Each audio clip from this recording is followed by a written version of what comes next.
Come see us on tour in Hartford, Connecticut, Syracuse, Atlantic City, Levittown, New York, Co-Host, New York, Providence, Rhode Island, Los Angeles, Bakersfield, San Jose, Toledo, Ohio, and Toronto, Ontario. Go to jimmydore.com for a link for tickets. Our friend Richard Medhurst found out something pretty interesting, and most of the prime ministers of Israel changed their name because they didn't sound Middle Eastern enough. You think I'm kidding? Let's watch a little bit of this. I show you what I'm about to show you, your mind will be blown. You're going to be blindsided. Every single Israeli prime minister has a fake name. Did you know that? I was just talking about Ben Gurion. Do you know what his original name is? It's Gruen. Gruen. He changed it to make it sound more Jewish and sound more Middle Eastern. Do you know what Netanyahu's real name is? It's not Netanyahu, it's Mileikowsky. I swear to God, go and look it up. You'll find Mileikowsky. That's his real name. Remember what Israelis are. Israelis are European Jews. They don't come from Palestine, but they want you to make you believe. They want to make believe and make you believe that they come from this area, that they are indigenous to the land, that they're so Jewish, right? Even though they have no connection. So they changed their names. Here's another one. Moshe Sharat. His name is Chertok originally. You've got Levi Eshkol. Eshkol was Shklonik. So he changed it from Shklonik to Eshkol. Then you have Yigal Alon. His original name, Peikovitz. Golda Meir, Israel's first female prime minister. Her real name is not Golda Meir. It's Mabovich. Mabovich. Golda my ass. More like mad bitch. We have Yitzhak Rabin, right? His name is not Rabin. It's Rubitsov. Are you seeing the pattern? These are Eastern European names. Not Palestinian, not Jewish, not Middle Eastern. They're Eastern European. Okay?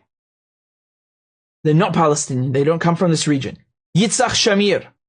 He's a great one. You know, Yitzhak Shamir, he's on the wanted poster because he was wanted by the British police in Palestine for terrorism. But they don't tell you that.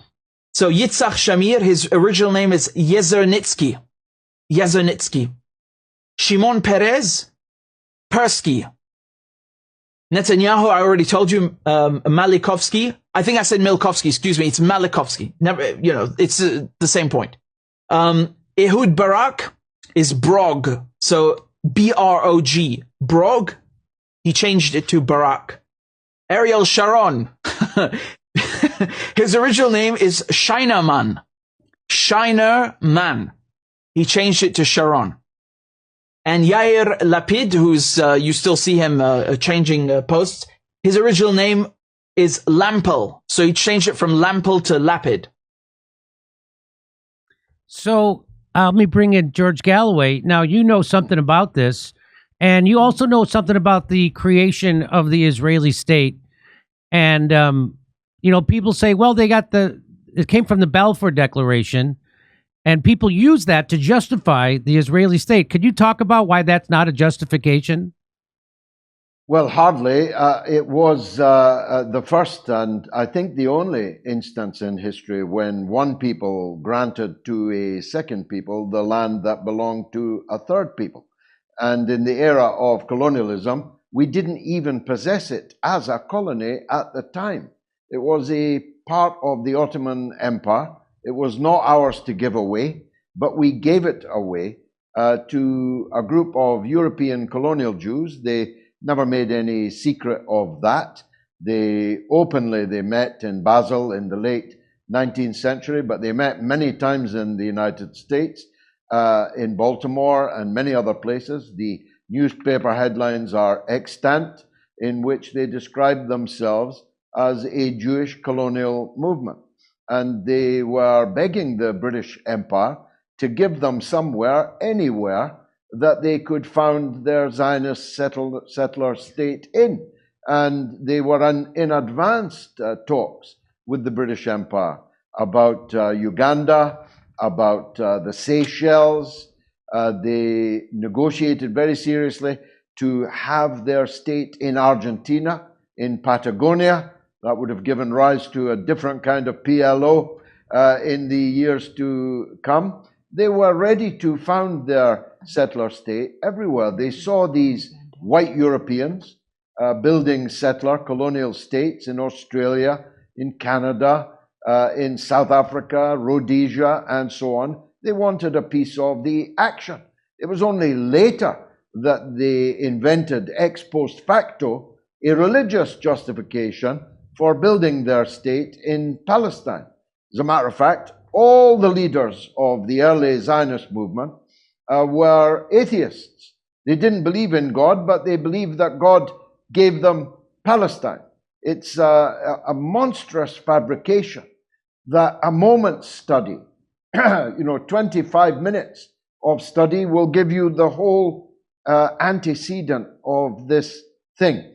So they arrived in a country which already had people living in it. It was called Palestine. The people living in it were Palestinians. They were mainly Muslim, but a very substantial number were Christian. And there were even a considerable number of Jews who had always lived there, who had never been scattered across the world and then hunted by pogrom and witch hunt.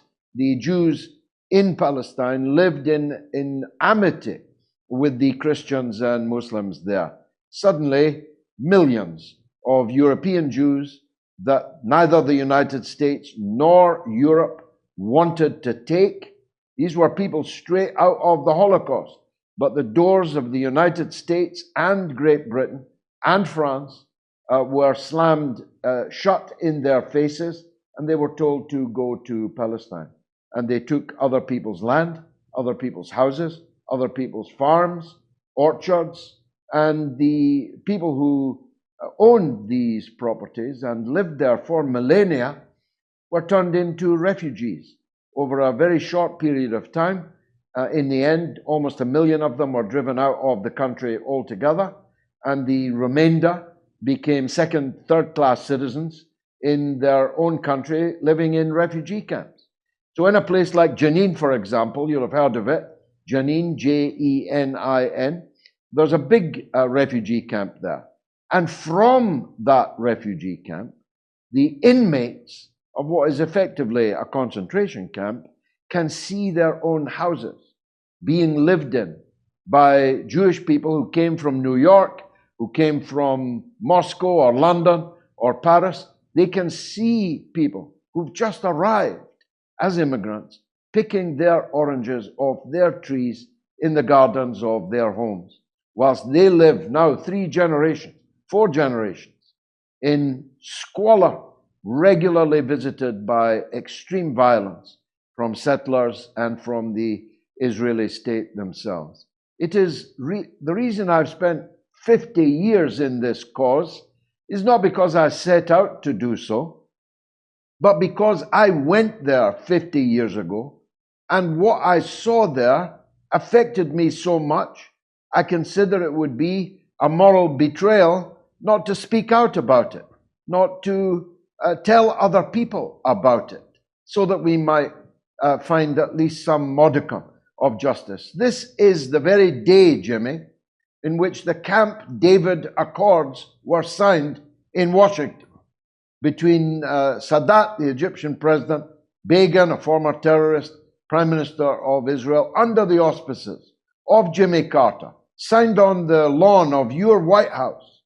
And that Camp David Accord was supposed to lead to peace and amity and a modicum of justice for the Palestinian people and an end to Israeli occupation of other people's territories. And of course, none of that has happened. Everything has gotten worse. I've been in this 50 years. This is the worst moment I have experienced. 300 kids in 51 minutes. I mean, that breaks all records. Hey, if you watch my show, you already know the mainstream news media is not reliable. They never tell you the truth about Russiagate, Ukraine, COVID lockdowns, or anything. That's why I keep partnering with Ground News. Their app and website make it super easy to compare media coverage from all over the world in one place. Like on Trump shifting his stance on Ukraine, if you go to Ground News/JD, you'll see the full coverage on how he's cut them off from intelligence sharing Even the UK, one of our closest allies, can't pass along any U.S. intel to Ukraine. Ground News gives me instant access to over 300 articles covering it worldwide. They even tell you if each reporting source has a political bias, how reliable the reporting is, and if they're independently owned or corporate controlled. They'll even show you where the news sources are based. It's a super helpful way to see what kind of biases lead to some thinking this is some catastrophic betrayal of Ukraine that weakens NATO, while others call it a strategic realignment that forces Europe to take responsibility for its own security. When it comes to anything Trump does, you know the media is going to twist it to whatever fits their agenda, and if you're not checking multiple sources, you're going to fall into their trap. So I can't recommend enough following the Ukraine war on Ground News and checking your blind spots to find these stories missing from the other side of the political spectrum. You won't get this kind of transparency from mainstream media. Ground News is a lot like this show, actually. They're doing what we're doing. So just go to groundnews/JD or just scan the QR code on the screen. We're offering my viewers 40% off the same plan I use, which gets you unlimited access to all their features. This knocks the price down to just $5 a month. Subscribing not only supports an independent news platform working to make the media more transparent, it also supports this show and everything we do here. Come see us on tour in Hartford, Connecticut, Syracuse, Atlantic City, Levittown, New York, Co-host, New York, Providence, Rhode Island, Los Angeles, Bakersfield, San Jose, Toledo, Ohio, and Toronto, Ontario. Go to jimmydore.com for a link for tickets.